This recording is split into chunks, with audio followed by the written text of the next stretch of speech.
يا حامل القرآن.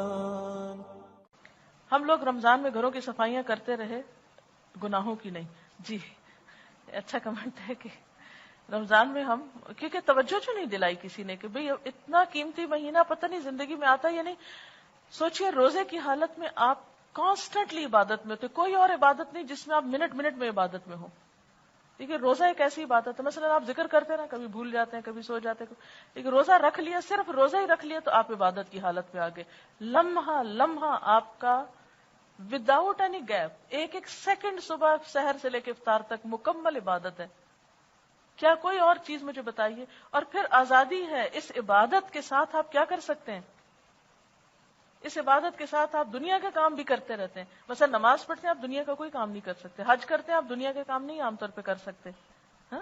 لیکن اس عبادت میں آپ کیا کرتے ہیں؟ روزہ رکھ کے مکمل عبادت میں آپ اور بھی کام کر رہے ہیں. اسی لیے آپ صلی اللہ علیہ وسلم نے فرمایا کہ اللہ تعالیٰ فرماتے ہیں کہ ابن آدم کے جو اور اعمال ہیں ان کے ثواب 1 سے 700 گنا تک، لیکن روزہ الصوم لی وانا اجزی بہ، روزہ میرے لیے اور اس کا بدلہ میں خود دوں گا. افضل ترین عبادت ہے. تو اس میں پھر آپ عبادت میں عبادت جب کرتے، جیسے ایک حدیث میں آتا ہے کہ ایک شخص نے آپ صلی اللہ علیہ وسلم سے پوچھا سب سے افضل نماز کس کی ہے، پھر پوچھا سب سے افضل روزہ کس کا ہے.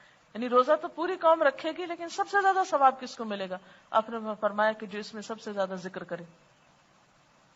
یعنی روزے کی عبادت کے ساتھ ذکر میں کیا کیا چیزیں آتی ہیں؟ نماز بھی ذکر ہے، تلاوت قرآن بھی ذکر ہے، تسبیحات بھی ذکر ہے. یعنی ذکر از ناٹ اونلی تسبیح پڑھنا.